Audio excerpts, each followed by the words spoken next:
മരുഭൂമിയുടെ വരണ്ട ചൂടിൽ പച്ചപ്പ് നിറഞ്ഞ താഴ്വരകളും തണുപ്പുള്ള കാലാവസ്ഥയുമുള്ള മനോഹരമായ ജബൽ അക്തറിന്റെ ഉയരത്തിൽ ഒരു ദിവസത്തെ താമസത്തിനു ശേഷം താഴേക്കിറങ്ങുമ്പോൾ ചുറ്റുമുള്ള മലകളും താഴ്വരകളും അതിമനോഹരമായി കാണപ്പെട്ടു. ജബൽ അക്തറിന്റെ വിശേഷങ്ങൾ മുമ്പുള്ള വീഡിയോയിൽ പറഞ്ഞിട്ടുണ്ട്. 3000 മീറ്ററിൽ അധികം ഉയരത്തിൽ നിൽക്കുന്ന ജബൽ അക്തറിന്റെ ഹൈ ആൾട്ടിറ്റ്യൂഡിൽ ഞങ്ങൾക്കുണ്ടായ ചെറിയ പ്രശ്നങ്ങളെല്ലാം കഴിഞ്ഞ് ഞങ്ങൾ എത്തിച്ചേർന്നത് അഫ്ലജ് ഇറിഗേഷൻ സിസ്റ്റം ഇപ്പോഴും നിലനിൽക്കുന്ന ബർക്കത്ത് അൽ മൗസ എന്ന നിസ്വായിലെ ഒരു സ്ഥലത്താണ്. 2450 മീറ്റർ നീളമുള്ള അതിപുരാതനമായ പല സവിശേഷതകളുമുള്ള ഒരു ജലവിതരണ സംവിധാനമാണ് Aflaj irrigation system. Split into parts എന്നാണ് ഫലജ് എന്ന വാക്കിനർത്ഥം.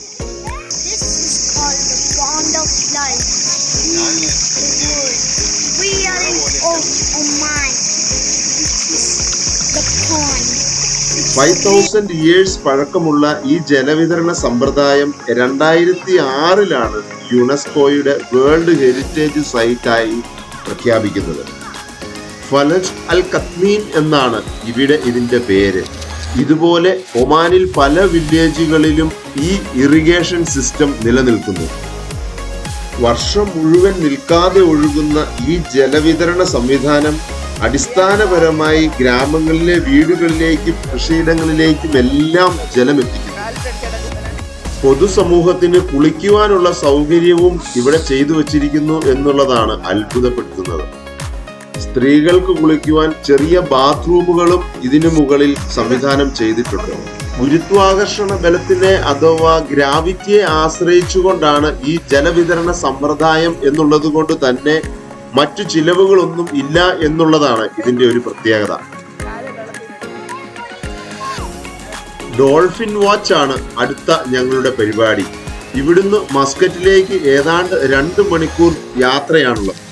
ഡോൾഫിൻ വാച്ചിനായി 10 മണിക്കുള്ള ബോട്ട് ബുക്ക് ചെയ്തിരിക്കുന്നതിനാൽ അതിവേഗത്തിലാണ് മസ്കറ്റിലേക്കുള്ള യാത്ര. 10 o'clock ആണ് ഡോൾഫിൻ വാച്ചിന് ഉചിതമായ സമയം എന്ന് കേട്ടറിഞ്ഞതുകൊണ്ടാണ് അതിവേഗം ഞങ്ങൾ ഇവിടെ എത്താൻ ശ്രമിച്ചത്. അതിഭയങ്കര ചൂടാണെങ്കിലും മലനിരകളുടെ ഇടയിലൂടെയും മസ്കറ്റ് സിറ്റിയിലൂടെയുമുള്ള യാത്ര അല്ലെങ്കിൽ ഡ്രൈവ് അതിമനോഹരമായിരുന്നു. ജബൽ ഷാംസിനെയും ജബൽ അക്തറിനെയും ഒമാനിലെ മറ്റു ഗ്രാമപ്രദേശങ്ങളെയും എല്ലാം വെച്ച് നോക്കുമ്പോൾ മസ്കറ്റിലെ ചൂട് അതികഠിനമാണ്. ഖത്തറിലും സൗദിയിലും എല്ലാം അനുഭവപ്പെട്ടതിലും കൂടുതൽ ചൂടും ഹ്യൂമിഡിറ്റിയും ഇവിടെ അനുഭവിക്കേണ്ടി വന്നു. ഹൈ ആൾട്ടിറ്റ്യൂഡിലുള്ള 2 ദിവസത്തെ യാത്രയും താമസവും ഒക്കെ ആയിരിക്കാം ജെർലിനും ജെയ്ഡനുമെല്ലാം പനിയും ഛർദിയും എല്ലാമായിരുന്നു. മസ്കറ്റിലെ ഒരു പ്രധാനപ്പെട്ട റൗണ്ട് അബൌട്ടാണിത്. Al Bustan Palace roundabout. ഒറിജിനലിനെ വെല്ലുന്ന ഒരു ദ്വയാണ് ഇവിടെ പ്രദർശിപ്പിച്ചിരിക്കുന്നത്, അതും ഒരു ഫൗണ്ടന് മുകളിൽ. സ്റ്റേറ്റ് കൗൺസിൽ ഓഫ് ഒമാൻ ആണ് ഈ കാണുന്നത്.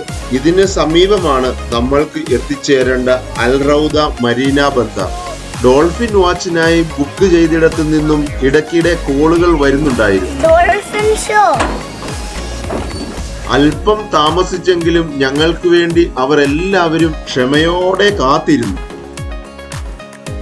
2.5 മണിക്കൂർ സമയമാണ് ഡോൾഫിൻ വാച്ചിനായി നമുക്ക് ലഭിച്ചിരിക്കുന്നത്.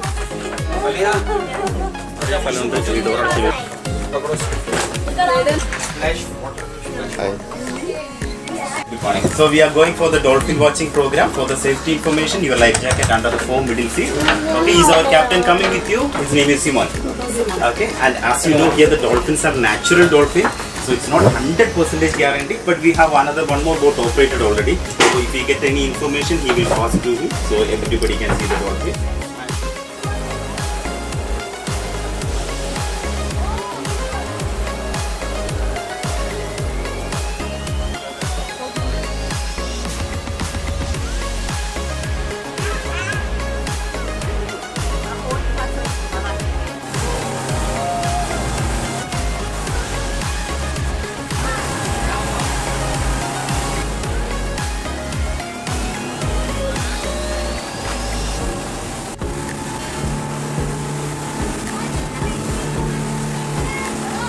ഏതാണ്ട് 3/4 മണിക്കൂറത്തെ യാത്രയ്ക്ക് ശേഷമാണ് കടലിന്റെ ഭാഗങ്ങളിൽ ഡോൾഫിൻ വാച്ചിനായി ഞങ്ങൾക്ക് എഴുന്നേറ്റ് നിൽക്കുവാൻ പോലും അവസരം ലഭിച്ചത്.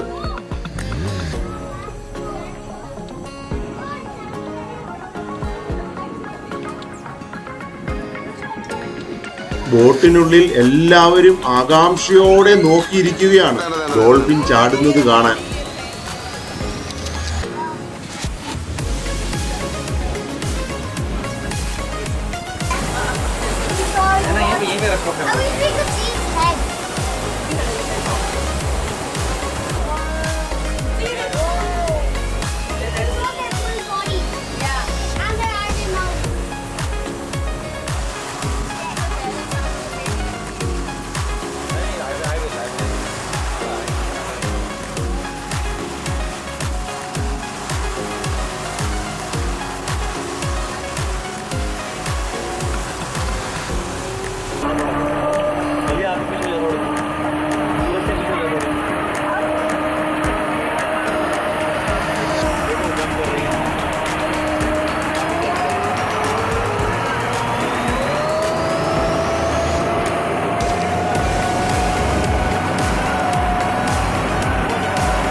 മറിയുന്നുണ്ടോ?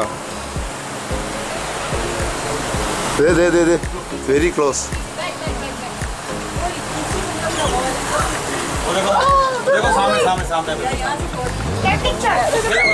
ആ സൂപ്പർ.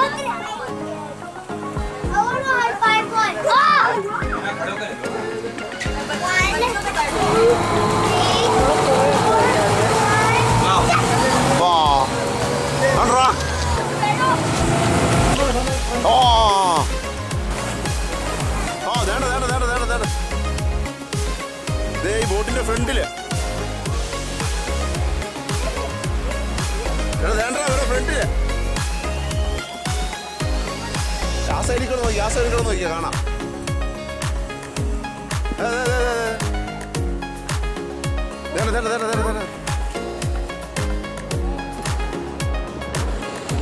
അടിപൊളി.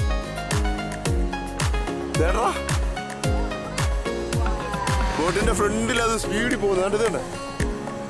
അത് കൊള്ളാം, സൂപ്പറായിട്ട്.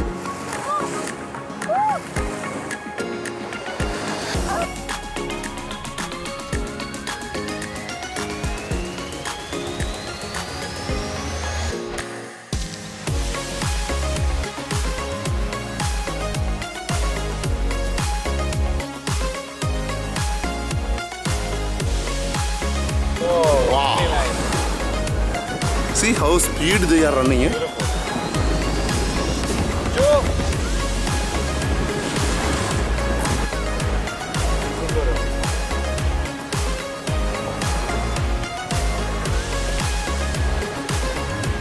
ഏതാണ്ട് 2 മണിക്കൂർ നീണ്ടു നിന്ന ഡോൾഫിൻ വാച്ചിന് ശേഷം തിരിച്ചു പോകുന്നതിനുള്ള തയ്യാറെടുപ്പായി.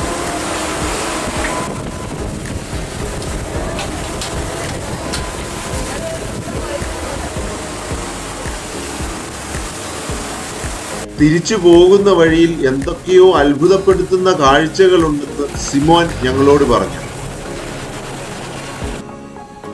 ഷംഗ്രി ലാ ബാർ അൽജിസാൻ റിസോർട്ടാണ് ആ കാണുന്നത്. അതിനോട് ചേർന്നാണ് ബന്ദർ അൽജിസ ആർച്ച് കാണപ്പെടുക.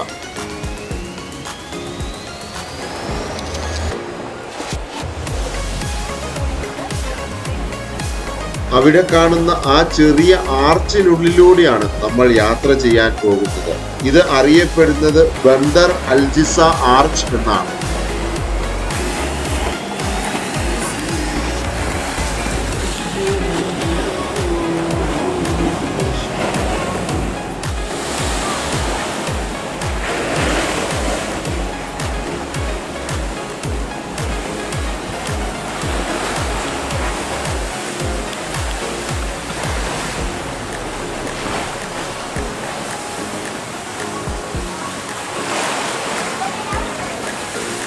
വളരെ സ്ലോലിയാണ് അതിനുള്ളിലേക്ക് പ്രവേശിക്കുന്നതും പുറത്തേക്ക് ഇറങ്ങുന്നതുമെല്ലാം. ഇത് അത്ര ഉറപ്പുള്ളതായി കാണപ്പെടുന്നില്ല. കടലിൽ ഉയർന്നു നിൽക്കുന്ന ഈ കരഭാഗം പല ലെയറുകളിലായിട്ടാണ് കാണപ്പെടുന്നത്.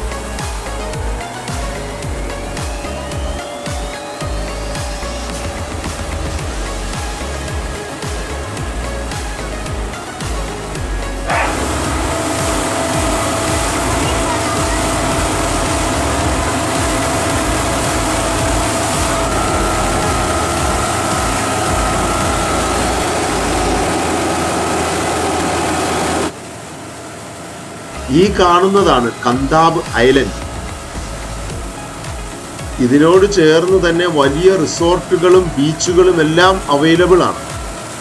കന്താബ് എന്ന ഉയർന്ന സ്ഥലത്ത് സ്ഥിതി ചെയ്യുന്ന റിസോർട്ടിലൂടെ ഡ്രൈവ് ചെയ്ത് ഒരു ഏരിയൽ വ്യൂ ആസ്വദിക്കുവാനും ഞങ്ങൾക്ക് സാധിച്ചു. ഇതിനെല്ലാം ഞങ്ങൾക്ക് സഹായകമായത് ജുവലിന്റെ ഫ്രണ്ടായ ഋതികയുടെ അച്ഛൻ വിനോദാണ്. റീസെന്റ് ആണ് അവർ ദോഹയിൽ നിന്നും മസ്കറ്റിലേക്ക് സ്ഥലം മാറിയത്. വിനോദിന്റെ സമയോചിതമായ ഇടപെടലുകളാണ് മസ്കറ്റിലെ എല്ലാ കാര്യങ്ങളും ഞങ്ങൾക്ക് എളുപ്പമാക്കി തന്നത്.